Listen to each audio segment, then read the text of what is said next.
위원장 역할을 하고 있어요. 제주가 항일운동 시기부터 진보 운동에 늘 최전선에 있었잖아요. 예, 그 과정 속에 또 4.3도 있었던 거고, 그 주역인 우리 제주 당원들 앞에서 제가 강의를 하게 돼서 정말 큰 영광입니다. 우리들의 그 진보 정치의 그 혁신과 미래, 또 그걸 통해서 우리 한국 사회 변화를 함께 만들어가는 그런 소중한 시간으로 함께 만들어갔으면 좋겠습니다. 네, 오늘 제목이 남태령이죠. 그날 이제 김우김 위원장님은 남태령에도 계셨고 남태령에 있지는 않았지만 온라인으로 보시면서 안타까워하시면서 응원하시면서 그렇게 우리는 그날을 보냈었던 것 같아요. 그날의 남태령을 한번 떠올려 보겠습니다. 농민들은 늘 그렇듯이 그렇게 싸우다가 잡혀가는 거였어요. 몇몇은 싸우다가 잡혀가고 다치고 그러다가 해산당하는 거였는데, 그런데 이제 트위터랑 SNS에서 남태령으로 모여달라라고 절절한 호소를 보면서 광장에 있던 시민들이 달려가서 함께 싸웠던 것이죠. 그래서 광장을 열었던 응원군과 연대 시민들이 노동자와 농민의 손을 굳게 맞잡았던 날이었습니다. 우리는 그렇게 남태령 고개를 넘을 수 있었고, 또 결코 넘을 수 없을 거라고 생각했던 그 고개를 넘어서 그 고개를 여성과 성소수자, 장애인, 노동자, 응원봉, 연대 시민들이 함께 손을 잡고 그렇게 함께 그 고개를 넘었고, 그렇게 해서 광장을 열고 대통령을 파면을 시켰어요. 근데 그 이후 현실은 어떻게 되었는가? 분명히 광장을 연 사람들은 우리 사회 약자들이었는데, 조기 대선이 열리자마자 대선 후보 이재명은 친기업 행보에 나섰고요. 노동자들의 목소리는 삭제되었습니다. 농민들은 어때요? 그 남태령 넘어서 광장으로 진격했고, 그 이후로 정권은 교체가 됐지만 내란 공범 송미령의 유인 철회를 외치면서 용산에서 또 농성을 해야 했습니다. 송미령이 누굽니까? 남태령에서 농민들이 요구했던 농업사법을 농망법이라고 매도했던 전형적인 신자유주의자였는데요. 이렇게 자본의 논리, 지배의 논리가 도처에 있는 게 우리 한국 사회입니다. 그래서 우리는 그날 남태령 고개는 넘었지만 더 큰 고개, 자본주의라고 하는 큰 고개가 있다라는 것이죠. 그래서 오늘 우리는 자본주의 넘어갈 수 있겠는가? 자본주의를 넘어서 돈이 아니라 사람이 중심인 사회를 향해 나아갈 수 있겠는가? 그 주제로 이야기를 해보도록 하겠습니다. 네, 이거 한겨레 20일 기사예요. 기억나시죠? 이 장면. 네. 이제 대선 이제 막바지에 13억 후원금이 날아들고 꼴찌 권영국에 언론은 주목을 했습니다.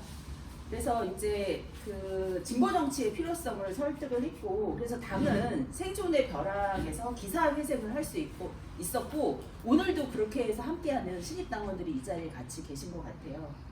그러면 우리는 이제 진보 정치를 하고 있는 사람들인데, 진보는 우리 사회를 어떤 방향으로 끌고 가려고 하는가?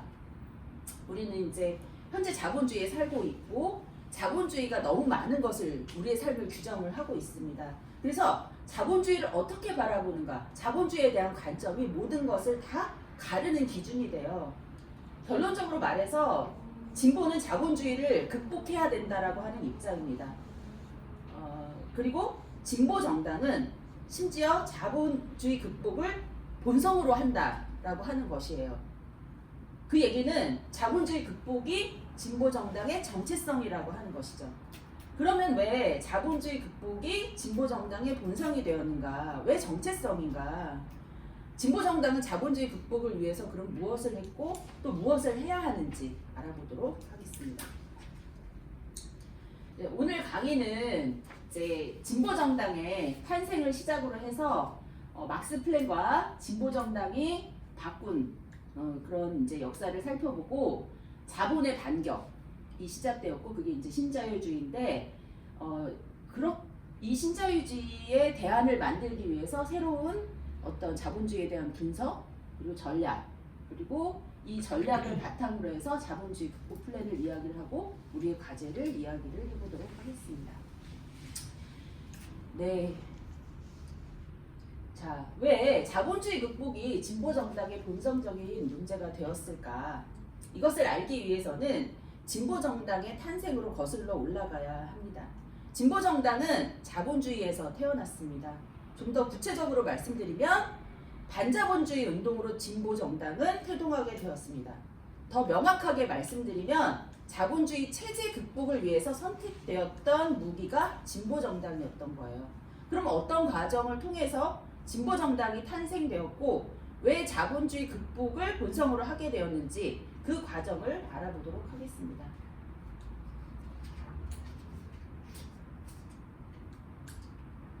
이상하게도 자본주의 체제는 체제 성립 초부터 반자본주의 운동이 시작이 됩니다. 왜 그랬느냐?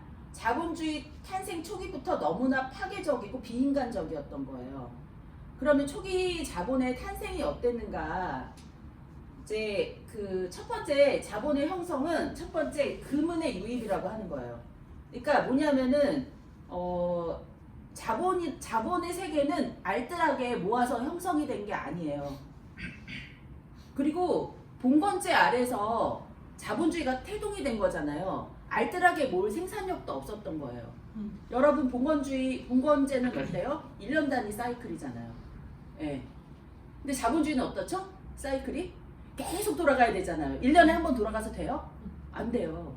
그래서 그 생산력 자체가 되게 낮은 수준이었고 그나마 중세 봉건제에서 농사 조금 지어서 좀 남은 거 가지고 아시아에 가서 차랑 향료 가지고 사서 조금 남겨 먹는 정도였다라고 하는 것이죠. 그런데 그런 유럽 봉건제 토대에서 자본주의가 태동을 한 건데 그 자본주의라고 하는 엄청난 생산 체제가 만들어진 건데 그게 어떻게 가능했느냐? 바로 막대한 양의 금은이었다라고 하는 것이죠. 아프리카, 아메리카 이런 데서 금과 은을 엄청나게 약탈을 해오고 이게 자본주의 발전에 엄청난 땔감으로 투입이 되었다라고 하는 것이죠. 이렇게 해서 자본주의적 생산의 토대가 만들어지게 되는 것입니다. 자, 토대 만들었죠. 여기에 이제 자본주의적 생산의 구조를 만들어야 했어요. 그게 실업자본이에요. 조금 이상하죠. 왜 실업자본이 필요한가? 당시에도 노동자들이 있긴 있었어요.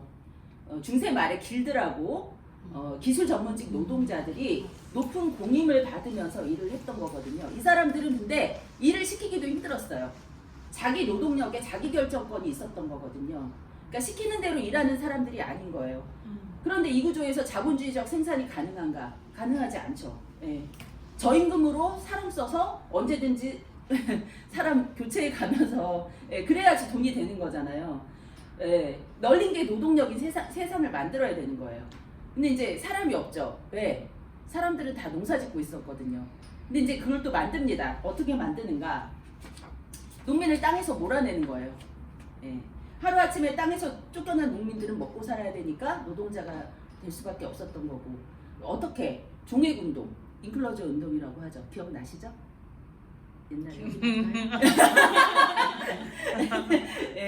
옛날에 아주 먼 옛날에 학교에서 배웠습니다.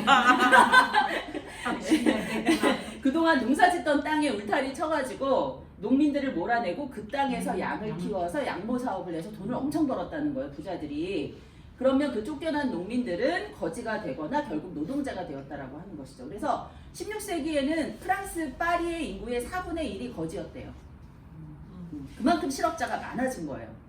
정말 땅에서 다 쫓아내버려가지고. 자, 이제 자본주의 토대 구조 다 만들었어요. 이제 자본주의가 성립하고 굴러갈 수 있게 된 거예요.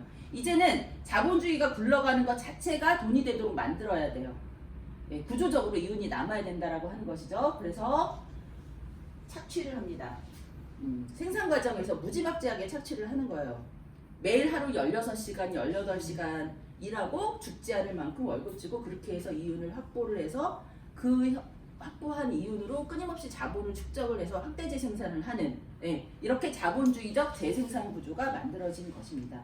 당시 상황이 너무 비참하고 처절했기 때문에 그걸 본 그 당시 지식인들이 이 체제를 비판하기 시작한 거예요. 이 사람 잡아먹는 체제를. 그 유명한 토머스 모 유토피아죠. 이 사람이 쓴 소설인데. 그래서 이제 이런 식으로 자본주의 체제 초기부터 자본주의 체제는 이제 사람을 갈아 넣으면서 만들어지면서 그러면서 이제 반체제 운동, 반자본주의 운동이 싹트기 시작했다라고 하는 것이죠. 자, 그렇게 해서 이제 반자본주의 운동이 이제 시작이 됐는데, 반자본주의 운동의 첫 번째는 기계 파괴 운동입니다. 저희 기계가 내 일자리를 뺏어갔으니 기계를 때려부수자. 이 운동의 본질은 옛날이 좋았어요. 옛날로 돌아가자였어요. 그러니까 기계 없을 때는 내가 기술자라 대우를 잘 받았는데 저놈의 기계 때문에 내 임금 깎이니까 기계 없는 세상으로 가야 돼, 이런 투쟁이었는데, 과거로 돌아가자는 투쟁이 대안이 될 수는 없었어요. 너무나 절박해서 싸우긴 싸웠으나 무엇과 싸워야 될지, 어떤 싸움을 해야 될지 몰랐던 투쟁이었던 것이죠. 그래서 이 운동은 반자본주의 운동의 주류가 되지는 못하고 사그라들었어요. 다음은 휴머니스트들이었습니다. 바로 공상적 사회주의자들이었는데요. 이 사람들은 자본주의를 비판하면서 현실에서 이상향을 만들고자 했어요. 협동조합을 만들자, 함께 운영하는 공장을 만들자, 그러면 땅을 사야 되겠다. 근데 이제 그런 새로운 세상이 한두 사람의 힘으로는 가능하지도 않았고, 자본주의 경쟁 구조에서 이 선의의 협동조합이 살아남을 수도 없었어요. 이 운동은 결론적으로 각 개인이 마음을 착하게, 사장님이 마음 착하게 먹으면 된다라고 하는 건데, 가능하지 않았었던 거죠. 대안이 될 수가 없다라는 것이죠. 그래서 이것도 역시 전면적인 반자본주의 운동으로 이어지지는 못했습니다. 다음은 이제 국부론을 쓴 애덤 스미스인데, 이 사람은 불을 많이 키워서 잘 나누면 될 거 아니냐, 불을 많이 키워보자, 이렇게 얘기를 한 거예요. 그러면서 분배의 장치는 시장이다. 그러면서 인간의 이기심이 경제를 돌게 한다까지 얘기를 했죠. 우리는 이제 여기까지 배웠는데 애덤 스미스는 한마디를 더 덧붙입니다. 그런데 그 시장에서의 경쟁은 인간의 도덕적 범위 안에서만 허용이 된다. 최소한의 인간의 도리는 지켜야 된다는 얘긴데, 근데 자본주의적 경쟁이 그런 도리 지켜가면서 합니까? 아니죠. 오징어 게임이잖아요. 쟤를 짓밟고 누르고 죽여야지 내가 사는. 예. 그래서 그 애덤 스미스도 결국 이 자본주의 불평등의 해법이 되지는 않았어요. 자, 지금까지 이제 과거로 돌아가자, 착하게 살자, 공산주의자, 분배자라자, 이제 이렇게 반자본주의를 살펴봤는데, 이들 셋의 공통점이 있습니다. 뭘까요? 공통점. 제가 말씀드릴게요. 네. 공통점은 자본주의 그냥 유지하는. 자본주의 체제 안에서에 대한 모색이었다는 거예요. 그냥 이 자본주의 체제를 그냥 이렇게 하나의 우주로 본 것이죠. 네. 근데 전혀 다른 얘기를 하는 사람이 나타났습니다. 자본주의는 고칠 수 없어. 이 체제 자체를 바꿔야 돼. 누구? 막스. 막스는 이 체제를 바꿔야 된다라고 얘기를 하는데요. 이제 이렇게 논거를 펼쳐요. 생산에서의 구조적인 착취 때문에 착하게 살 수도, 착한 마음 먹을 수도 없고 분배를 잘할 수도 없다, 이렇게 얘기를 하는 것이죠. 그러니까 이제 공상적 사회주의자 애덤 스미스가 다 불가능하다라고 하는 얘기를 이론적으로 밝혀요. 그러면서 이제 두 번째로 공황론을 펼치면서, 공황이 이제 구조적으로 발생을 할 수밖에 없는데 필연적으로 여기에 노동자들의 저항이 결합이 되면 자본주의는 필연적으로 붕괴할 수밖에 없다라고 얘기를 하는 것이죠. 그러면서 이제 그것을 이론적으로 예견을 하는 거예요. 그래서 막스는 체제 전환의 논거를 제시를 하고 자본주의 극복과 반자본주의 운동의 승리의 근거를 논리적으로 밝힙니다. 그래서 막스의 반자본주의 자본주의 극복 플랜이 결국엔 반자본주의 운동의 주류가 될 수 있었던 거예요. 그러면 좀 더 자세하게 막스의 자본주의 분석과 플랜을 이야기를 해보도록 하겠습니다. 먼저 생산에서의 구조적인 착취입니다. 자, 자본주의는 자본, 즉 생산 수단을 소유한 자가 모든 가치를 싹쓸이하는 체제예요. 이제 봉건제를 예를 들면, 봉건제는 어떻죠? 지주가 모든 걸 싹 다 가져가고 소장이 조금 주는 거잖아요. 네, 그런 거예요. 똑같이 자본주의도 그런 거예요. 자본을 소유한 자가 모든 가치를 싹쓸이하고. 그래서 막스는 이제 애덤 스미스의 노동가치서를 계승을 하는데, 이제 부는 그냥 만들어지는 게 아니라 부술이 서말이어도 꿰어야 부배. 노동자들이 노동을 해야 가치가 만들어진다라고 얘기를 했어요. 그러면 이제 8시간 이제 고용이 됐다 쳐요. 그러면 8시간 동안 노동이 만들어낸 가치가 이만큼인데 여러분 여기서 노동자들이 받는 월급은 노동의 대가일 수가 없는 것이죠. 노동의 대가는 어때야 돼요? 이거 다 받아야 되잖아요. 여기서 재료값 빼고 공장 임대료 빼고 뭐 사장 월급 좀 주고 그죠? 나머지를 노동이 다 가져야 되는데 그게 아니라는 거예요. 그럼 뭐냐? 노동자들이 받는 임금은 뭐냐? 노동력의 시장 가격이라는 거예요. 노동력이 거래되는 시장 가격. 근데 그 시장 가격은 어떻게 책정이 되느냐?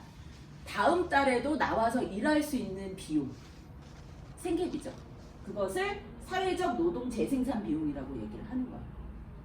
근데 이제 요거는 제가 2시간, 6시간 제 마음대로 임의대로 책정한 게 아니라 그 사회학자들이 분석을 한 거예요. 대략 이만큼이다. 근데 이제 이 책도 이론서가 좀 옛날 책이라 옛날이니까 지금은 생산력이 더 높아졌으니까 더 늘어났겠죠. 예, 자본이 가져가는 거 더 많아졌겠죠. 예, 이렇다라고 하는 것이죠. 자, 그래서 노동이 생산한 가치는 그래서 자본가가 가져간다라고 하는 거, 자본가 몫으로 가져간 가치 그걸 이윤이라고 하는 거고, 그래서 노동자의 노동을 그래서 결국은 갈취를 한다라고 하는 거예요. 그걸 착취라고 얘기를 하는 거고. 그래서 그 이윤을 뽑고 그 이윤을 재투자를 해서 확대 재생산을 해서 자본은 자신의 몸을 계속 불려가는 시스템. 이것을 막스가 자본이라고 하는 책에서 이거 두껍게 밝힌 게 이게 자본이라고 하는 건 그 책이라는 것이죠. 막스의 자본론이 바로 이런 거를 얘기를 하는 겁니다. 자, 그래서 이제 막스는 생산 구조 자체가 노동을 착취하지 않으면 이윤을 뽑기가 어렵기 때문에 굴러가지가 않는다라는 걸 알게 된 거고, 그래서 인간적인 자본주의는 아예 불가능하다라고 얘기를 하면서 구조 자체를 바꿔야 된다라고 얘기를 하고, 자본을 사유화한 거니까 이 구조 자체를 깨야 된다라고 얘기를 한 거예요. 그렇게 자본주의 극복에 대한 제시를 합니다. 그리고 두 번째, 공황에 대한 이제 얘기를 펼치는데요.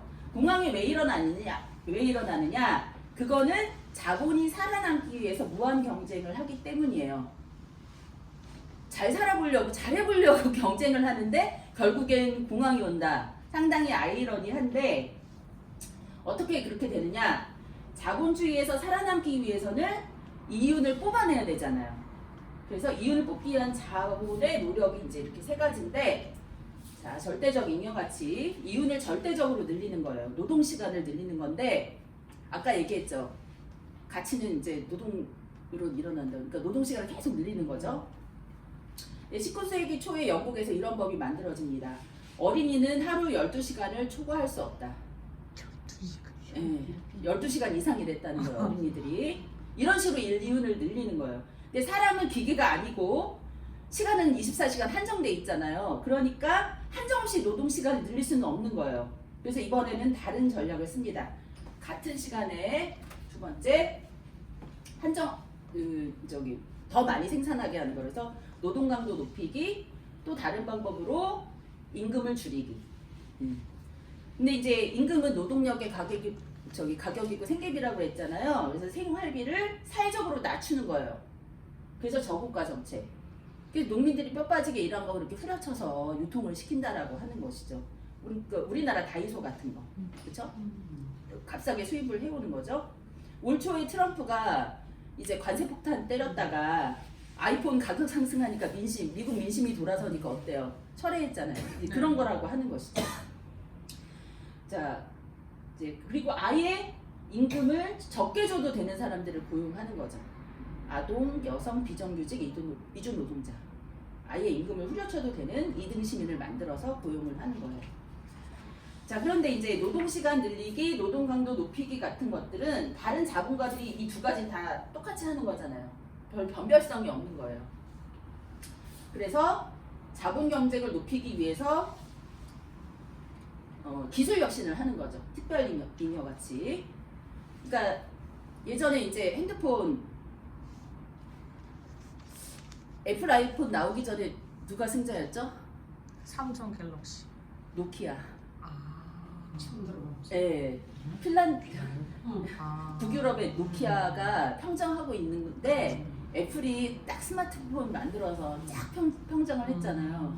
예, 근데 애플이 딱 평정을 했는데 다시 갤럭시가 스마트폰으로 또 착 해가지고 예, 시장을 또 분점을 하고 애플이 다시 어떻게 해요? 또 투자를 하잖아요. 예, 이런 게 문제라는 거예요. 그래서 투자를 해서 착 이윤이 올라갔는데 경쟁자가 등장하니까 또 떨어져. 또 다시 또 투자해서 착 이윤 올라갔는데 또 떨어져. 계속 이런 구조. 자, 그러다 보니까 어때요? 여기저기 자본은 계속 이기려고 자본 투자를 해. 근데 이윤율은 잠깐 올랐다가 다시 줄어. 잠깐 올랐다가 다시 줄어. 그래서 결과적으로 총자본은 이윤율이 떨어진다는 거예요. 자본주의 구조적으로 이윤율이 떨어진다는 그런 경향이 있다는 거예요. 자본 그 이윤율 저하의 경향이라고 하는 건데, 자, 이게 이제 이윤율 공식인 거죠. 이윤율 공식인데 전체 투자금의 이윤. 근데 여러분, 자, 수학으로 보시면 투자금이 계속 늘어요. 그럼 어떻게 되죠? 분모가 늘면 몫이 작아지잖아요. 네. 네, 이런 식으로 해서 이윤율이 작아진다라고 하는 거예요. 자, 그러면 이윤율이 떨어져요. 그러면은 이제 결국 사회적 자본 전체가 이윤율이 낮아지는데, 이윤율이 낮아지면 어떻게 되느냐? 자본 입장에서 이윤율이 낮아지면은 경쟁력이 떨어지고 죽을 수밖에 없어요. 근데 살아야 되잖아. 그럼 어떤 몸부림을 하느냐? 이윤율 저하의 경향이 있다고 했죠. 그런데 돈은 돌아야 되는 거잖아요. 그죠? 그래서 어떻게 하느냐? 이윤의 양을 늘리려고 합니다. 이윤의 양을 늘리기 위해서는 뭐를 할까? 생산을 늘리는 거예요. 그래서 생산을 계속 늘리면서 너도 나도 다 이제 생산을 막 하니까 이제는 과잉 생산이 되는 거예요. 그러니까 근데 이거 과잉 이렇게 막 생산하는데 이거 다 팔릴까요? 안 팔려요. 못 팔 수가 없죠. 그 수요 자체가 일정할 수밖에 없잖아요. 그게 다 팔리려면 어떻게 돼? 지구가 하나 더 있어야 되는 거죠. 네. 그래서 처음에는 식민지 만들었다가 시장 개척하고 식민지 만들었다가 지네들끼리 막 싸움하고 전쟁 나고 있었던 거잖아요. 그래서 이윤을 실현하지 못하는 자본이 생긴다라는 것이죠. 예. 그러다가 그 약한 고리에서 부도가 나고, 그럼 연쇄고리로 해서 연쇄부도가 나고, 자본주의 그 순환 구조가 어느 순간에 딱 깨지면서 공황이 일어난다라고 하는 것이죠. 자, 그래서 이 공황의 발생이라고 하는 것은 우연이 아니라 그냥 필연적으로 발생할 수밖에 없다라고 막스는 얘기를 하는 거예요. 그래서 전형적인 그 공황, 과잉 생산에 의한 이 전형적인 공황이 1930년도에 세계 대공황. 네. 또 우리나라 IMF 외환위기도 사실은 공황이었거든요. 이건 뭐냐면은 이제 과잉 투자. 그때 뭐 대우가 세계 경영한다고 막 빚내서 막 투자하고, 그다음에 한보가 건설 잘하는 데였는데 갑자기 철강 하겠다고 해서 막 그러다가 이제 부도 맞은 거잖아요. 그러다 연쇄 부도가 난 거잖아요. 이런 식으로 과잉 생산, 과잉 투자가 공황을 불러온다라고 하는 것이죠. 그러면 공황 때문에 자본주의가 필연적으로 붕괴하는가? 그렇지는 않다는 거예요. 하나가 더 있어야 돼. 바로 노동자들의 저항이 결합이 되어야 된다라고 한다. 자, 그러면서 막스는 이런 얘기를 합니다. 모순이 있을 때 저항이 있다. 이게 법칙이다. 막스는 이렇게 얘기해요. 인간의 모든 역사는 계급투쟁의 역사다. 공산당 선언이라고 하는 이제 책에서 막스는 이렇게 밝히면서 자본주의 모순이 격화가 되면서 노동자들의 투쟁이 분출하게 되고, 그래서 결국 이 자본주의는 그래서 붕괴하게 될 거다. 막스는 이렇게 예견을 한 거죠. 그러니까 얼마나 이 반자본주의 운동하는 사람들이 좋았겠어요. 그거를 과학적인 근거를 가지고 얘기를 하니까. 그래서 막스주의가 반자본주의 운동의 주류가 될 수 있었던 거예요. 근데 사실 자본주의는 공황을 극복해서 갔어요. 그러니까 지금 우리가 자본주의에서 살고 있겠죠. 그런데 그 공황의 문제는 더 규모가 커지고 더 파괴적이 됐다는 거예요. 그런데 그런 얘기는 나중에 이제 같이 또 다른 플랜에서 계속 공부를 할 거니까 나중에 공부하면서 알아보도록 하고요. 이렇게 해서 막스는 자본주의를 분석하면서 착취 구조와 모순의 구조를 밝히면서 이 체제를 바꾸지 않으면 안 된다, 이렇게 얘기를 했어요. 그리고 바꿀 수 있다는 비전도 제시를 했습니다. 근데 이제 이 자본주의 극복 비전을 제시를 한 건데 비전은 그냥 말이고 꿈이잖아요. 이걸 만들어내고 실현하는 건 결국 인간이다. 근데 그 주체는 누구냐? 그 존재는 누구냐? 막스는 그 주체를 노동자라고 봤어요. 그 당시 지식인들이 모든 사람들은 다 노동자들을 불쌍한 사람이나 무지몽매한 인간들이라고 봤거든요. 근데 막스는 세상을 바꾸는 주체라고 본 거예요. 그래서 즉 다시 말해서 저항 세력을 찾아낸 거죠. 저항 세력을 찾아낸 거고 이들을 정치 세력화하면 되겠구나. 그래서 비전과 주체로 대안의 저항 세력을 구축을 하는 거예요. 투쟁의 진영을 짠 겁니다. 자, 근데 마침 시민혁명으로 공화제가 등장을 한 거예요. 공화제가 등장을 하고 노동자들의 투쟁으로 또 노동자들이 참정권을 또 확보를 했어요. 물론 이제 처음부터 막 100% 한 건 아니지만 애매금씩 받았지만 예, 그렇게 얻어낸 이만큼의 참정권을 이제 노동자들이 딱 착목을 한 거죠. 권력을 획득해서 세상을 바꾸면 되겠구나. 그게 지름길이겠네. 그래서 권력 획득의 무기로 당을 선택하게 된 것이죠. 노동자들의 당을 건설하자. 그래서 3강에서 얘기 들었다시피, 1강에서 얘기 들었다시피, 그죠? 네, 그래서 비전을 강령에 담고 조직을 건설하고 후보를 내고 일상적인 정치 활동과 정치 투쟁. 우리의 그래서 진보 정당이 반자본주의 운동의 강력한 무기와 도구로 선택되고 그렇게 해서 탄생하게 된 것입니다. 그리고 이 플랜을 따라서 세계 각국에서 노동자 대중정당을 건설을 했고 이게 현대 대중정당의 표시가 된 거예요. 네, 진보 정당들은 이렇게 자본주의 극복의 본성과 비전으로 진보 정당들은 이렇게 자본주의 극복의 본성과 비전으로 세상을 바꿔갔습니다. 정치 권력을 획득해서 아예 새로운 권력 체계를 만들어서 대한 사회를 만들어간 사례가 러시아 3인당이에요. 이 사례는 막스 플랜의 모범답안 같은 것이었어요. 그래서 노동자들의 투쟁과 혁명으로 권력을 먼저 획득을 하고 정치 권력을 먼저 획득을 하고 그리고 사회를 바꿔간 거죠. 자본주의 극복의 경제 대안을 만들었어요. 사회주의라고 하는. 그리고 엄청난 성과를 거두면서 세상의 반을, 지구의 반을 식민지 지배에서 해방시키고 사회주의 체제로 만들었습니다. 근데 이 사례는 100년이 못 가서 결국은 실패를 했어요. 어쨌거나 그럼에도 불구하고 자본주의 극복 플랜이라고 하는 것을 일시적으로나마 구현을 했고 그래서 상당히 우리가 좀 잘 들여다봐야 되는 그런 사례인 것 같습니다. 또 다른 사례가 있어요. 진보 정당 중에 가장 오른쪽에 있다라고 평가되는 당들이 있어요. 어디냐면은 영국 노동당이랑 스웨덴 3인당인데 그런데 진보 정당 중에 오른편에 있다라고 얘기하는 이 당들도 이 소유 자본주의 극복에 대한 구체적인 대안을 제시를 해요. 영국 노동당입니다. 이제 세계대전 후에 영국 노동당이 집권을 하면서 요람에서 무덤까지 영국에서 만들어진 슬로건이잖아요. 개인의 삶을 사회가 책임지는 사회를 이제 만들어 갑니다. 그런데 영국 노동당이 바로 또 우경화가 되는 거예요. 여기에 이제 문제의식이 있는 사람이 등장을 했어요. 토니 벤이라고 하는 사람인데 이 사람은 영국 노동당에서 소수파였어요. 그 사람의 그룹을 벤 좌파라고 얘기를 합니다.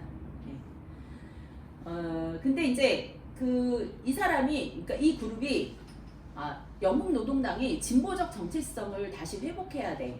이런 생각으로 혁신 플랜을 제출을 했어요. 대한경제 전략이라고 하는 건데 내용을 보시면 금융기관 국공유화, 기업 통제, 사회주의적 경제계획.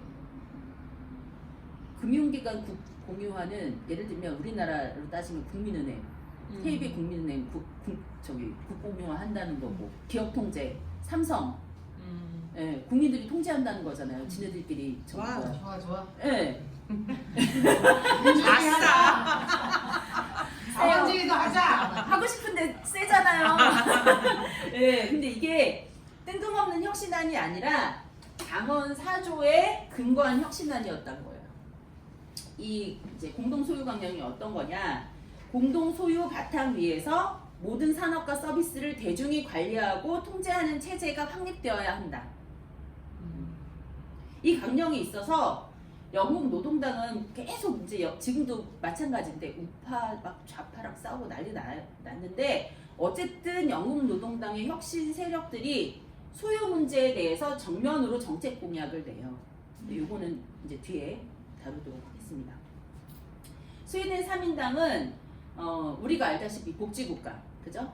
그래서 사회주의 경제계획을 도입을 해서 우리가 복지국가라고 부르는 사회를 만드는데요. 여기에 머무르지 않고 자본주의 극복을 위해 소유 문제까지 도전을 해요. 바로 임노동자 기금이라고 하는 건데 이게 뭐냐면 사회적으로 전체 노동자들의 임금 인상분을 비축을 해뒀다가, 그러니까 임금 인상을 하면은 월급으로 주고 그래도 일부를 비축을 하는 거야.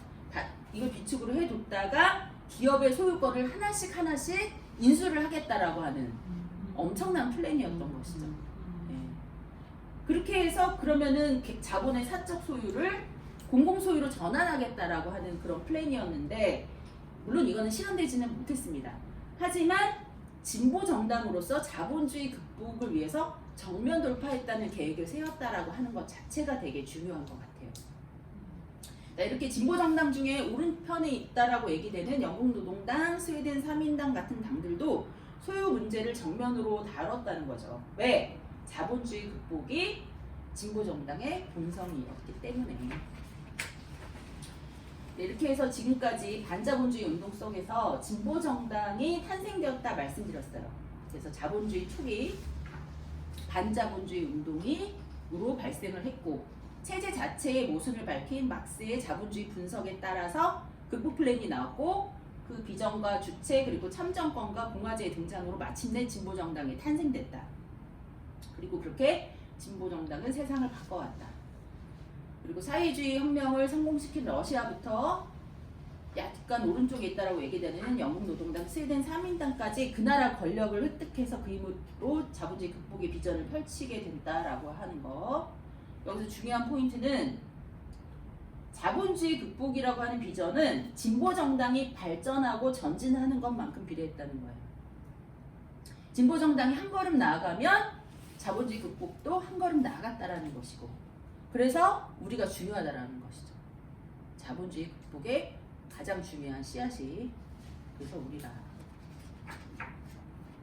그것이 핵심포인트다라고 하는 것이고요. 근데 이제 자본주의에 이제 새로운 경향이 시작이 됩니다. 바로 신자유주의인데 이거는 이제 자본의 반격이라고 봐야 될 것 같아요. 신자유주의는 미국의 시카고 학파의 이론이에요. 그러니까 뭐냐면은 자본에 개입하지 마, 통제하지 마 이런 이론이거든요. 그러니까 그동안 그 진보 정당과 노동자들이 막 싸워서 자본 통제하고 금융 투기 못하게 하고 적극적인 재정 정책을 써서 복지 정책을 써왔는데 그걸 하지 말라는 거예요. 그래서 신자유주의 정책을 묶어서 패키지로 만든 게 워싱턴 컨센서스라고 하는 건데 컨센서스는 합의라는 뜻이거든요. 이거는 미국 정책 당국자들이 이런 정책을 묶어서 세계의 각 나라에 도입하자라고 합의했다라고 해서 워싱턴 컨센서스라고 이름을 붙인 거예요. 자, 자본의 세계화, 자본 활동에 최대한 자유를 주고 민영화, 경영 합리화라는 이름으로 시장화, 사유화하는 거, 긴축 재정, 재정 지출 줄이고 복지 축소하자. 그리고 국가 개입을 최소화하고 작은 정부를 지향하자. 노동 유연화, 정리해고, 비정규직, 플랫폼 노동, 소사장제 도입을 합니다. 언제든 사람 갖다 쓰고 버릴 수 있게. 이제 이게 신자유주의라는 것이고, 이 이론을 먼저 남아메리카에 갖다 씁니다. 그리고 남미의 경제를 다 먹어치워요. 그 국가기관 산업 민영화하고 부자 세금 깎아주고 초국적 자본이 자유롭게 활동할 수 있게 규제 완화를 했어요. 다 먹어치우고 이제 어디로 가느냐? 자기네 본국으로 가요. 초국적 자본도 고향이 있어요. 본 적이 있다는 거예요. 이들이 주로 영미 자본인데 80년대 자기 나라에 이제 도입을 한 거죠. 이 신자유주의를. 그때 최고 지도자가 미국은 레이건, 영국은 대처. 레이건 대처 앞세워서 노동자를 때려잡고 규제 완화하고 복지재정 축소하는 것이죠. 그래서 그나마 안정적으로 직장 얻어서 노후에 연금 받고 살 수 있었던 노동자들이 민영화 때문에 일거의 직장을 잃거나 비정규직이 되거나 복지재정 삭감으로 사회적 안전망이 사라지고 말았어요. 근데 이 신자유주의가 등장할 때 싸워야 할 유럽 진보정당들은 무엇을 했는가? 무엇을 했는가? 백기투항을 합니다. 영국 노동당의 당원 4조가 이때 삭제가 되는 것이고요. 예, 제3의 길이 이때 들었던 이들의 노선이에요. 신자유주의 구역을 하면서. 그리고 한국과 동아시아는 97년도에 금융위기를 겪으면서 다 신자유주의 노조전을 하게 된 거고 지금 살고 있는 이 사람 가란 없는 시스템이 다 그때 만들어진 것이죠. 네, 영국 혹시 이 영화 보신 분 계세요? 넷플릭스에 있었는지 지금 내려갔더라고요. 아마 유튜브에 있을 것 같은데, 그러니까 이제 그 신자유주의를 영국이 도입을 하면서 영국도 노동자들이 갖고 있던 시민권, 노동기본권들이 다 흔들려 버리는 거거든요. 예, 미안해요, 리키가 이제 그 영화인데, 살기 좋았던 노동자들이 갑자기 이제 사회적 안전망이 다 사라져 버리면서 힘들어진 삶을 그린 영화인데. 주인공 저 리키, 네, 저 사람은 이제 그 배우자랑 같이 아이 둘을 키우면서 그러는데 다니던 회사가 금융위기, 2008년 금융위기로 도산이 돼가지고 졸지에 실업자가 돼서 3D 업적을 전전을 하다가 친구가 야 택배하면 돈 된다더라. 그래서 어떻게 하느냐? 지휘차 아시죠? 자기 차 가든가. 네, 자기 트럭 가지고 취업하는 거. 그래서 집에 있는 승용차를 팔아서 그걸로 트럭을 사서 취업을 하는데 그것도 빚이겠죠. 트럭은 좀 더 비싸니까. 예. 그렇게 해서 이제 택배기사 일을 하는데 이렇게 일을 한다는 거예요. 그러니까 주 6일을 일을 하는데 배우자는 또 방문 돌봄 노동자야. 집에 딱 하나 있는 차 팔았으니까 어떻게 뚜벅이로 방문 돌봄해도 얼마나 힘들겠어요. 그러니까 이제 이게 대화인데 이 부부의 대화인데 이건 대화라기보다는 핸드폰 녹음. 만날 시간이 없어서. 영화의 마지막 장면은 리키가 배송을 하는데 그러니까 이렇게 하다 보니까 화장실 갈 틈도 없어가지고 차에다 소변통을 놓고 일을 했거든요. 근데 동네 깡패들한테 봉변을 당한 거죠. 그러면서 비싼 배송품도 뺏기고 차에 소변통 있는 거를 들켜가지고 모욕당하고 막 맞고 너무 맞아서 이제 눈이 안 보일 정도로 엄청 맞았는데 그러니까 회사는 자꾸 닥달을 하는 거죠. 왜 빨리 배송 안 하냐. 연락 온다. 근데 가족들은 너무 걱정되잖아요. 눈도 안 보이는데 운전을 어떻게 해요. 그래서 막 차키 숨기고 막 이러는데 결국에는 막 가족이랑 싸우고 막 몸싸움하고 이러다가 이제 결국에는 리키가 이제 운전을 해서 가는 근데 울면서 가. 안 보이는 이렇게 퉁퉁 부어서 이런 눈으로. 네, 그 영화의 마지막 장면이 그 장면인데 되게 힘들거든요. 안타깝고. 근데 이게 이제 영화가 아니라 현실이라는 것이죠. 이렇게 신자유주의는 세계를 완전히 휩습니다. 그래서 막스 이후 세계대전을 거치면서 그나마 확보했던 노동기본권들이 다 쓸려나가고 다시 극단적인 불평등의 세상이 도래하게 되었어요. 이렇게 자본의 세상이 천년만년 갈 것 같았는데 2008년 금융위기로 전 세계 경제가 이제 위기에 빠지게 됩니다. 미국발 금융위기가 뭐냐 생각나시죠? 2008년. 아이고.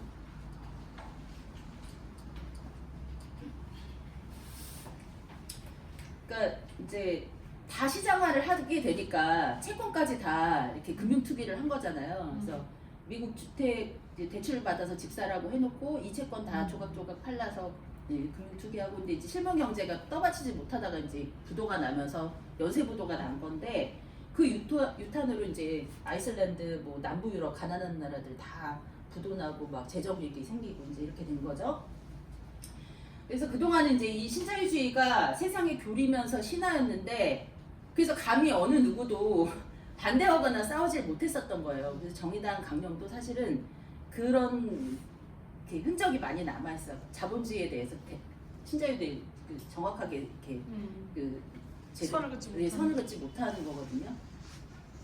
근데 이제 신자유주의는 안 되겠다 이런 생각이 다시 퍼지기 시작한 거고, 우리나라 공중파에서 막스를 다루더라고요. 요게 이제 그 2012년에 그 건데, 2023년도에는 이 사람이 이제 바이든 정부의 국가안보보좌관 설리반이라는 사람인데 이런 말을 해요. 뜬금없는 말을 하는데, 파르테논 신전의 시대는 끝났다. 이제는 아방가르드의 시대다. 이게 무슨 말이냐면은 워싱턴 컨센서스를 파르테논 신전에 비유를 한 거예요. 파르테논 신전이 이렇게 비례성이 완벽한 건물이잖아요.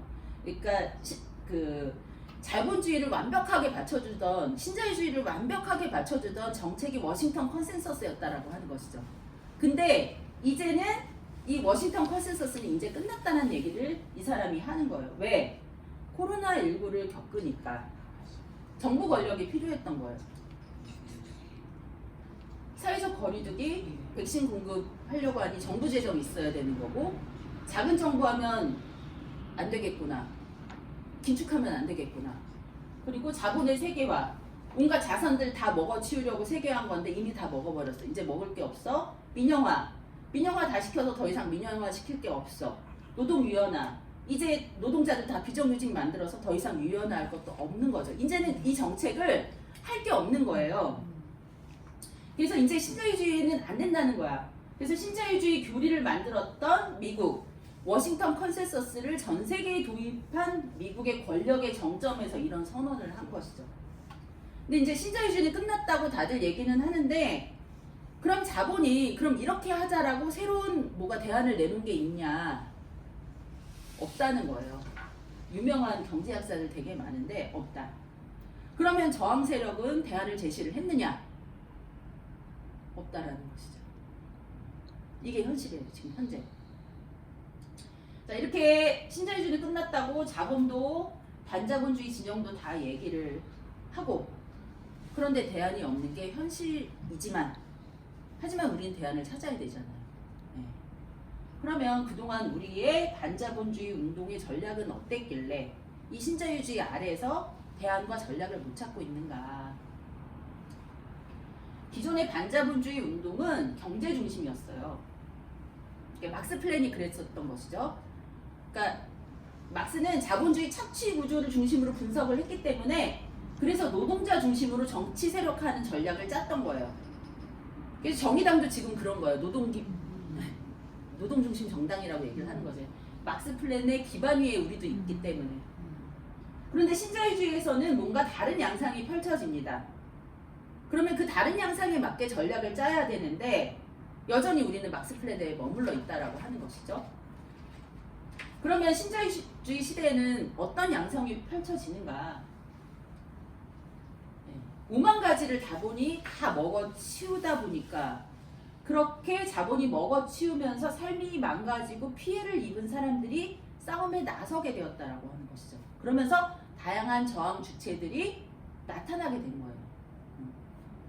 그런데 이들이 반자본주의라고 하는 저항 세력으로 조직되고 있고 정치 세력화되고 있는가? 그렇지는 않다라고 하는 것이죠. 근데 저항이라고 하는 건 조직되어야 힘이 있는 거잖아요. 네. 그러면은 왜 막 싸우고 있는데 왜 정치 세력화 못했냐? 왜냐? 그동안은 반자본주의 저항 세력을 노동을 중심으로만 봤기 때문에. 그래서 전략을 다시 짜야 된다라고 하는 것입니다. 그래서 자본주의 분석을 새로이 해야 된다라고 하는 거예요. 즉 막스의 경제 중심의 자본주의 비판에서 한 걸음 더 들어가야 된다라고 하는 거죠. 그래서 찾아낸 게 수탈이에요. 수탈. 자, 여기서 우리는 수탈의 개념을 이해를 해야 되는데요. 수탈은 타인의 자산을 폭력적으로 징발하는 거예요. 착취랑 수탈은 뭐가 다를까요? 착취는 아까 표에서 착취는 그래도 월급은 줬잖아요. 수탈은 대놓고 그냥 뺏어가는 거예요.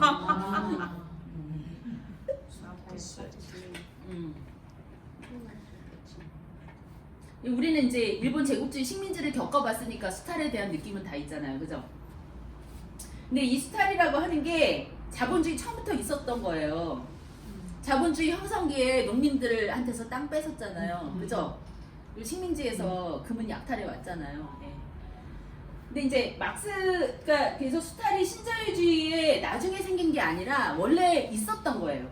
근데 막스가 살았던 시대에는 자본주의 착취 구조를 밝히는 게 우선적이었거든요. 왜냐하면 노동자들이 사장님이 나 월급 주잖아. 되게 고마워했다고요. 아니야, 너네들은 착취받는 거야. 그 이데올을 깨기 위해서 막스는 착취 구조를 중심으로 분석을 했어. 그게 제일 선차적인 문제였던 거죠. 자, 그런데 이 표처럼 자본주의는 착취만 있는 게 아니라 착취와 수탈이 원래부터 함께 있었던 거예요. 그런데 자본주의 시대, 신자유주의로 들어가서 다시 이 수탈이 전면화되었던 건데, 자, 수탈은 타인의 것을 뺏는 거라고 말씀드렸어요. 수탈도 다양한 영역에서 하는 거예요, 지금. 인종수탈, 아프리카에서 노예 식민지 생각하시면 되고, 자연수탈, 생산의 원료 에너지 다 무지막지하게 퍼내고, 후쿠시마 오염수, 젠더수탈, 돌봄을 여성에게 전가시키는 거, 공짜로, 공공수탈, 공공재, 토지 권력 뺏는 것을 공공수탈이라고 합니다. 그리고 또 신자유주의에 이르면 이제 제국주의 본토 노동자들까지 수탈을 합니다. 착취는 조금이라도 준다 그랬잖아요. 이제 리키 같은 사람들이 나타나는 거지. 노동기본권 다 뺏고. 그래서 비정규직 플랫폼 노동자, 개인 사업자 이런 사람들 노조를 만들 수도 없고 2등 시민, 3등 시민. 그래서 정치적인 보호도 못 받고 방치되고 폭력이 대상이 되는. 그래서 자본주의 전체적으로 보면은 이제는 착취 역시도 반수탈 체계가 되는 거죠. 자, 그래서 수탈은 자본주의 핵심 체제라고 하는 것이고, 이제는 자본주의를 경제 중심으로만, 착취 구조 중심으로만 볼 게 아니라 착취와 수탈의 사회 질서로 봐야 된다라고 하는 거예요. 그래서 반자본주의 운동 역시 이제는 착취에만 집중을 할 것이 아니라 현재의 반자본주의 운동에서 한 걸음 더 나아가서 수탈에 저항하는 반자본주의 운동까지 확장을 해야 된다. 그동안은 착취만 중심으로 봤다면 이제는 수탈까지 봐야 된다. 그래서 수탈 저항 반자본주의 운동으로 확장을 해야 된다. 근데 그러려면 수탈 체계를 우리가 잘 알아야 전략을 짤 수 있다. 그래서 수탈 체계를 잘 알아야 된다라고 하는 것이고, 그래야 거기서 저항 주체도 찾고 비전과 대안도 만들 수 있다. 그럼 지금부터 각 수탈 체계를 알아보도록 하겠습니다. 수탈 다음에 문제 나올 거다. 슛. 네. 자, 젠더 수탈. 성차별에 기반한 사회 구조 속에 있는 수탈입니다. 아까 돌봄을 여성에게 전가시키는 거라고 얘기를 했어요. 돌봄이 왜 중요할까? 노동자가 계속 다음날 출근할 수 있어야 되잖아요. 노동자가 계속 태어나야 되잖아요. 그 모든 것을 돌봄이라고 하는 것이죠. 생산의 필수적인 전제인 건데 자본이 돈 한 푼 안 들이고 여성들에게 떠넘긴 거예요. 무급으로. 네. 그리고 또 성차별 때문에 일터에서나 정치적으로 배제되고, 그래서 100년 전부터 여성들이 빵과 장미를 외친 거죠. 하지만 진보정당이 집권을 하면서 양차 대전 후에는 이 돌봄이 일부가 공공재로 변합니다. 그런데 다시 이것을 신자유주의가 꿀꺽했어요. 그래서 이 사회적인 재생산 영역을 다 민영화, 상품화 시켜버려요. 그래서 곳곳에 있는 요양병원, 요양원, 어린이집, 유치원, 돌봄 서비스 다 돈 벌려고 차리는 거잖아요. 네. 자본이 돌봄을 먹잇감으로 꿀꺽한 겁니다. 그러다 보니까 여성들은 공과 사 양쪽에서 다 수탈을 당해요. 이것을 돌봄의 젠더화라고 얘기하는 것이고, 여전히 돌봄은 여성들만의 저임금 일자리가 된 것이죠. 자, 그래서 여성들은 일터에서 퇴근하고 다시 가정으로 출근해서 또 일하고, 그래서 시간을 빼앗긴 여자들이라고 말을 하기도 하고, 네, 성차별 때문에 구조조정 1순위, 경력단절, 성별 임금 격차 이렇게 되는 것이고, 아주 오래된 여성 폭력에 IT 기술이 접목이 되면서 신자유주의에 이르러서 이것이 폭발적으로 상품화가 되죠. 네, 범죄 수익이 되는 거죠. 그러면서 여성들은 착취, 인격과 인권을 수탈당하고 있는 것이고 성소수자 역시 시민권 자체가 없고 여성 혐오, 성소수자 혐오로 생존까지 위협당하고 있고요. 우리가 하고 있는 수많은 싸움들이 아마 떠오르실 거예요. 자연수탈입니다. 자, 무지막지하게 채굴되고 남용되고 파괴됩니다. 자연수탈에서 생산비 절감하는 거예요. 네, 식민지 저개발국 자원 수탈했고 자본의 끊임없는 이윤 추구가 생태학살과 기후위기를 가져왔습니다. 지적재산권으로 종자를 사유화시켰어요. 그래서 우리 농민들 다 수천 년 동안 내가 내 종자로 농사 지었다가 사서 해야 되는 거잖아요. 근데 여기에 그것만 있나요? 그 종자에 또 딱 맞는 농약 사야 돼, 비료 사야 돼. 이게 세계적인 우리 농민운동이 되게 중요한 이슈죠. 그리고 아마존 열대우림 왜 파괴되느냐? 그 불태우고 그 자리에 콩농사 지어서 가축사료 만드는 거죠. 누가? 예, 다국적 곡물 기업들이. 그리고 환경주의까지 시장화. 탄소 배출권 다 거래 가능해요. 이제 돈만 있으면 오염산업 막 해도 되고 막 팔면 되니까. 이런 식으로 됐다라고 하는 것이죠. 밀양 송전탑, 후쿠시마 오염수 토쟁, 다 이런 것들이 다 그런 싸움이 벌어지고 있는 현장인 것이죠. 네, 인종수탈, 네, 식민지 이주 노동자들 떠오르시면 되고요. 노동력 수탈이죠. 우리도 식민지를 겪었기 때문에 제국주의적인 이런 억압이 얼마나 폭압적이고 폭력적인지 잘 아는데 여전히 그 수많은 식민지들이 정치적인 독립은 쟁취하지만 경제적으로 예속돼 있고 자본이 계속 빨대 꽂아서 뽑아내고 있잖아요. 공정커피 저임금으로 하기 때문에 얼마나 그러면은 공정커피라는 걸 만들었겠어요. 우리나라도 이제 세계화 이후에 이주 노동자들을 이제 유입을 했죠. 근데 노동시민권 자체를 보장을 안 해주잖아요. 인권위에 따르면 한 해 일하다 죽는 노동자가 3,000명이라는 거예요. 우리 내국 노동자는 2,000명 죽거든요. 근데 이주 노동자들은 3,000명 죽어요. 이런 존재가 있다면 자본은 어때요? 땡큐죠. 언제든지 갖다 쓰고 버려도 되고, 그쵸? 이주 여성들은 이주민 수탈의 젠더 수탈까지 2중, 3중, 4중의 수탈을 당하는 존재가 되는 거죠. 이주인권, 이주노동 모두 다 투쟁의 현장입니다. 다음은 공공수탈이에요. 좀 어렵죠? 공공수탈 좀 어렵죠? 아까 민영화 얘기했어요. 전기, 통신, 에너지, 국가기관 산업, 국유지 이런 것들을 이런 공공재들을 IMF 이후로 민영화 다 매각했죠? 그래서 공공재가 자본의 먹잇감이 되는 것을 공공수탈이라고 하는데 그래서 자본주의 초기에는 정치 권력으로 권력과 공공재를 다 사유화해요. 땅 뺏고 국가기관 산업 자기 것들을 만들고 막 그러다가 진보 정당들이 집권을 하면서 자본을 통제하는 법안을 만들고 그리고 주요 기관 산업을 다 국유화하고 사회 서비스 같은 그런 공공성을 막 확보를 해 갔어요. 그런데 다시 신자유주의가 오면서 이 공공재들이 다시 꿀꺽. 자, 그래서 이제 자본은 이제 권력조차 이제 자본이 것이 되어서 노무현 대통령이 얘기했잖아요. 이제 권력은 시장으로 넘어갔다. 상징적인 말이죠. 한국의 IMF 어땠어요? 정책 결정을 IMF가 하는 거예요. 허락받아서 하는 거고. 그래서 국민에 의해서 선출된 권력이 정책을 결정한 게 아니라 그 당시에 보면은 대선 때였는데 대선 후보들이 다 IMF에 성실히 이행하겠습니다. 다 각서 쓰고. 김대중 대통령이 그 각서대로 다 이행을 한 거. 네. 그리스는 더 심했다라고 하는 것이죠.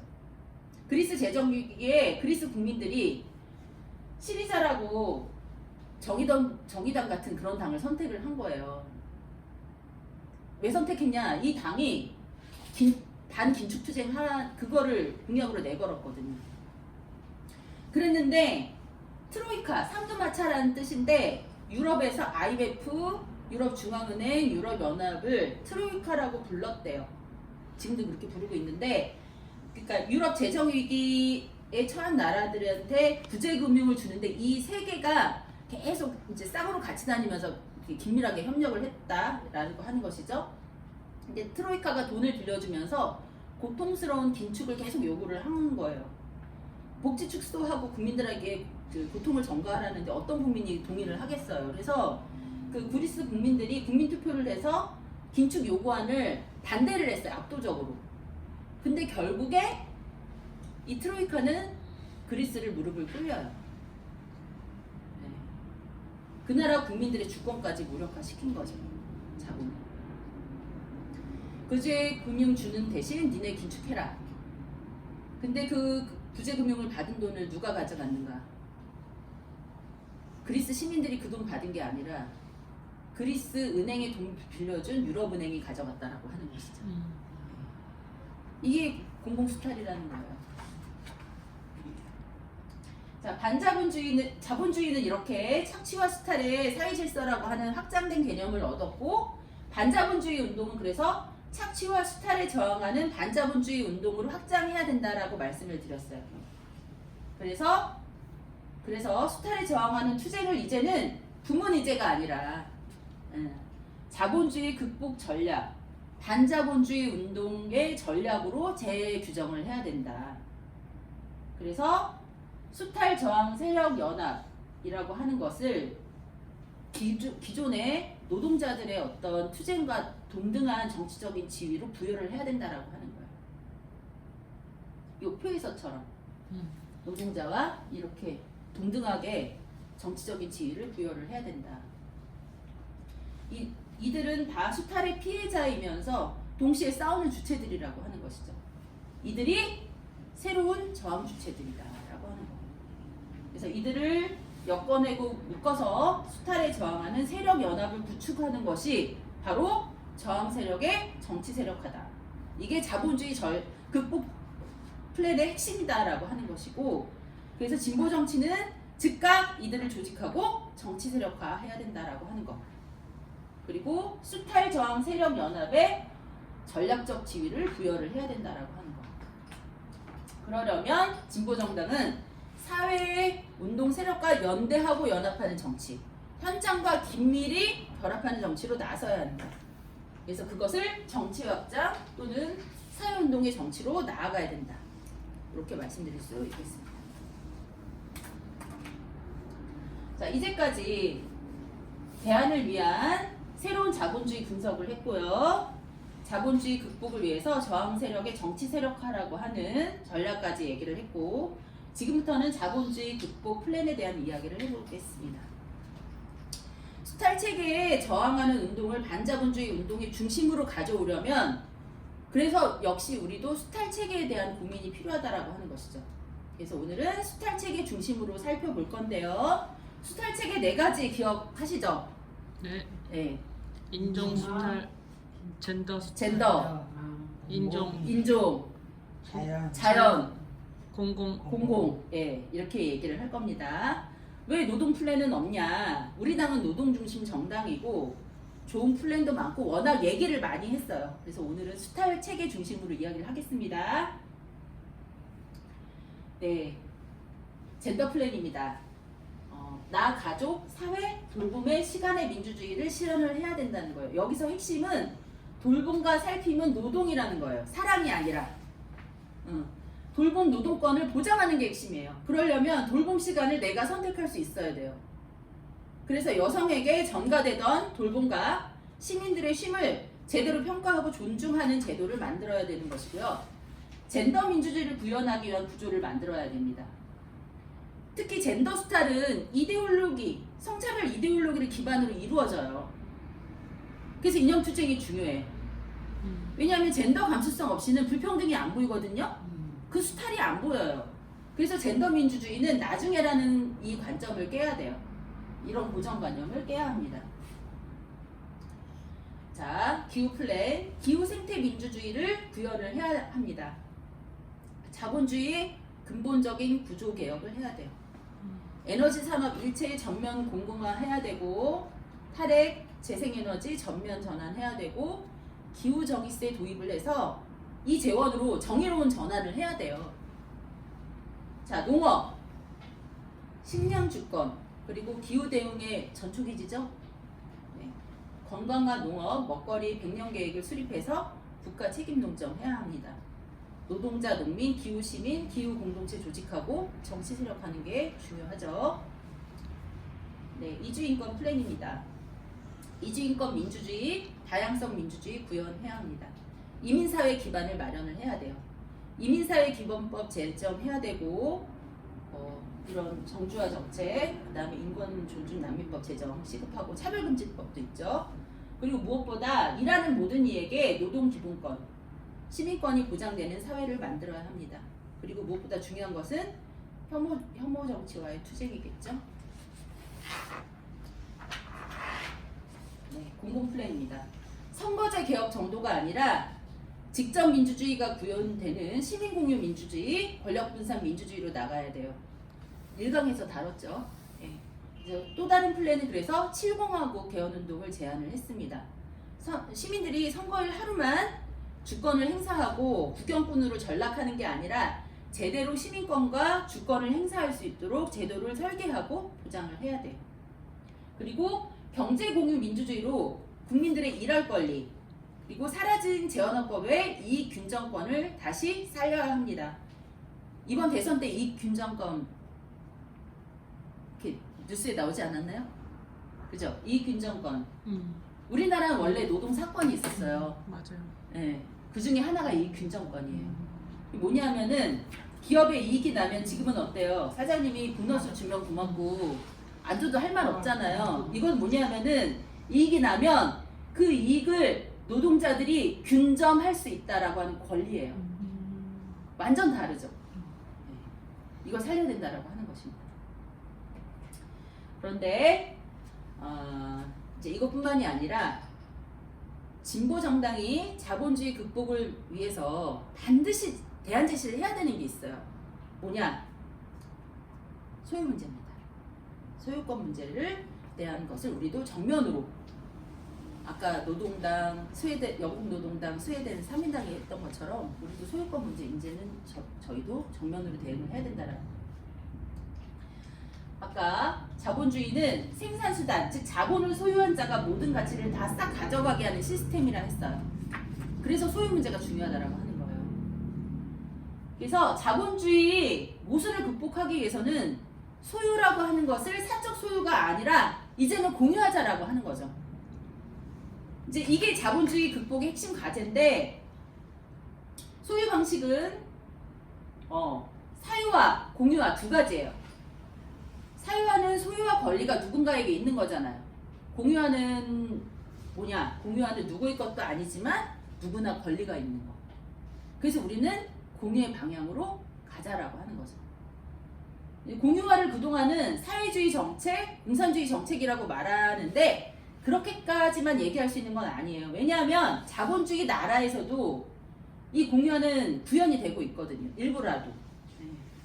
공유화 사례를 찾아보도록 하겠습니다.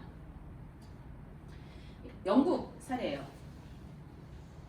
영국 노동당 당원 4조 벤자파, 아까 대한경제전략 아까 말씀드렸잖아요.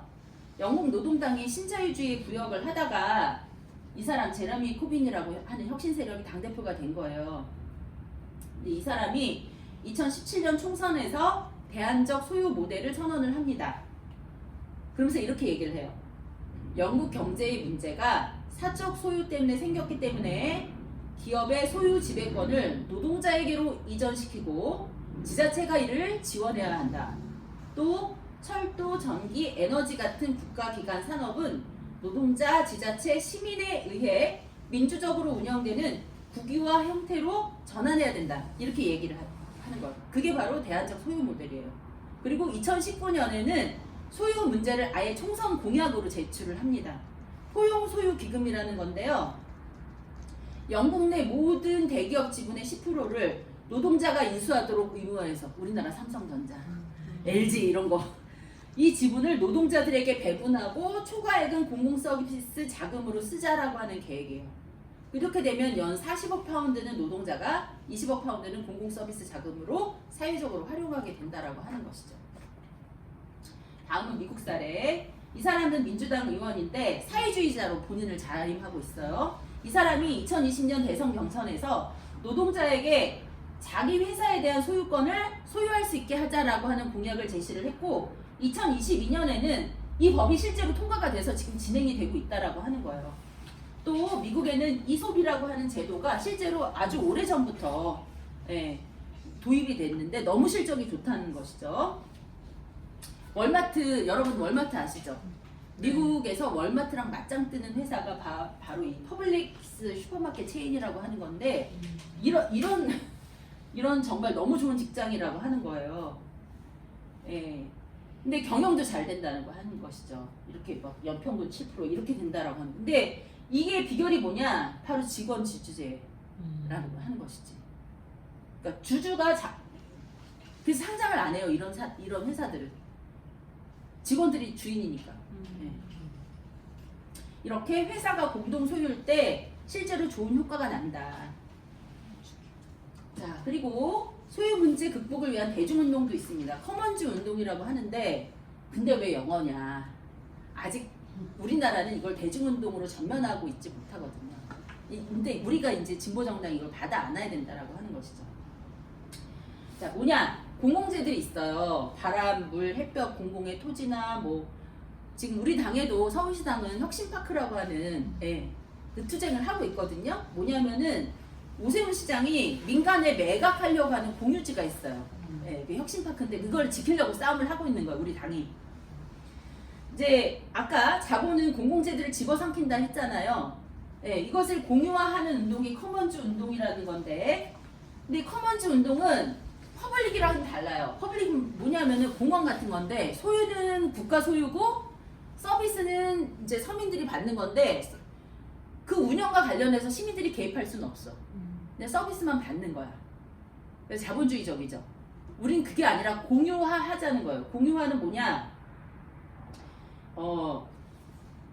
운영의 주체까지도 돼야 된다라고 하는 거예요.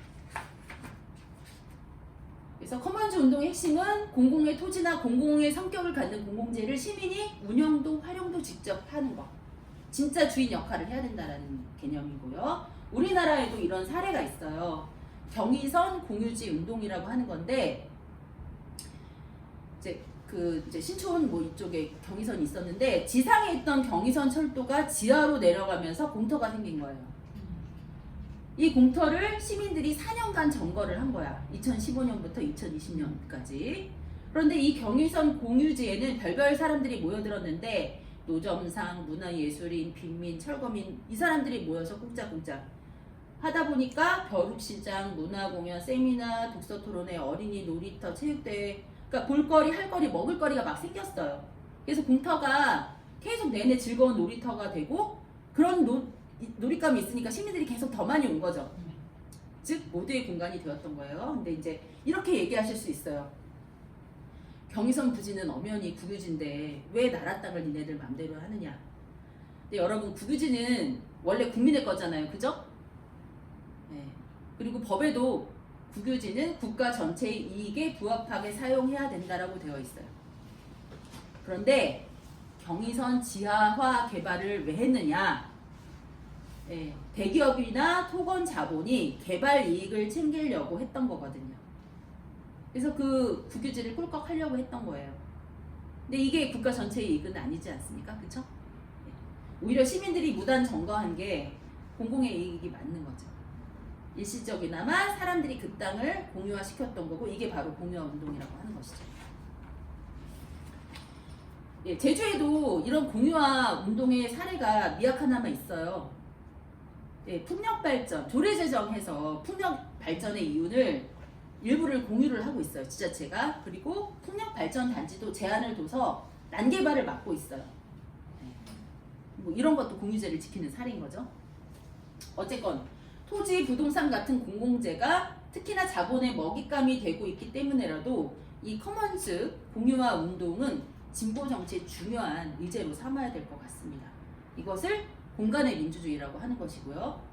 즉 공공 공간에 대한 시민들의 결정권, 운영권이 보장이 되고 이걸 제도적으로 도입을 해야 된다는 것이죠. 자, 지금까지 자본주의 극복이 진보 정당의 본성이며 정체성이라는 걸 얘기를 했고 그 본성과 플랜으로 사회를 바꿔왔던 역사를 살펴봤고 2008년 금융위기 이후에 신자유주의 신화는 끝났으나 대안은 없는 그래서 위기인 이 현재를 살펴봤고요. 대안의 모티브를 찾기 위해서 막스에서 보다 확장된 시선으로 자본주의를 분석해 보니까 자본주의는 착취와 수탈의 제도화된 사회 질서라고 하는 것을 알게 됐고요.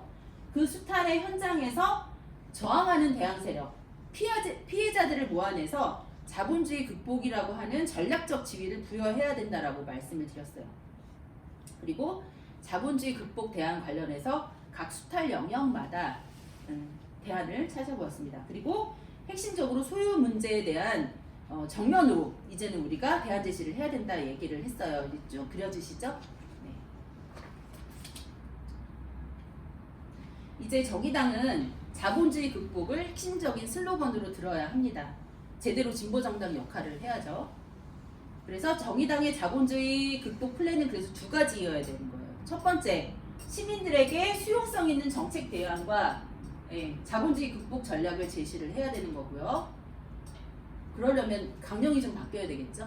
당원과 강령이 바뀌어야 될 거고 정책도 바뀌어야 될 거고 그리고 저항 세력의 연합을 만들어내야 됩니다. 이것을 위해서는 정치의 확장, 사회운동의 정치로 나아가야 된다 말씀을 드렸어요. 근데 그러려면 당이 좀 더 왼편으로 혁신을 해야 합니다. 대안과 전략 제시를 위해서는 전 세계적인 저항운동의 양상과 흐름을 분석을 하고 대안을 찾기 위해 역사와 이론을 공부를 하고 토론을 해야 되고요. 저항 세력 연합을 위해서는 정치의 확장, 사회운동의 정치로 나아가야 되는데 그러려면 정의당의 정치활동 방식을 혁신을 해야 됩니다. 근데 이게 저절로 되는 게 아니에요. 혁신 주체가 있어야 됩니다.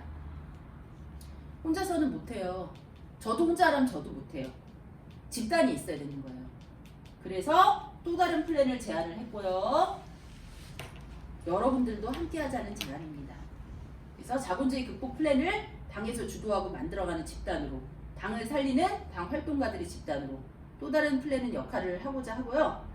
또 다른 플랜과 함께 공부하고 연구하고 대안을 찾고 활동과 정체성을 세우고 저항 세력과 함께 연대하고 투쟁하는 그런 우리가 되었으면 좋겠습니다.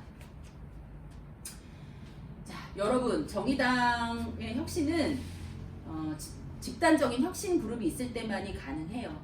이거는 역사적인 사례예요. 그런 세력이 있을 때만 혁신이 가능합니다. 나중에 이제 우리가 공부를 하시면서 그런 역사적인 사례를 공부를 하시게 될 거고요. 자, 마지막 그날의 남태령을 한번 떠올려 보겠습니다.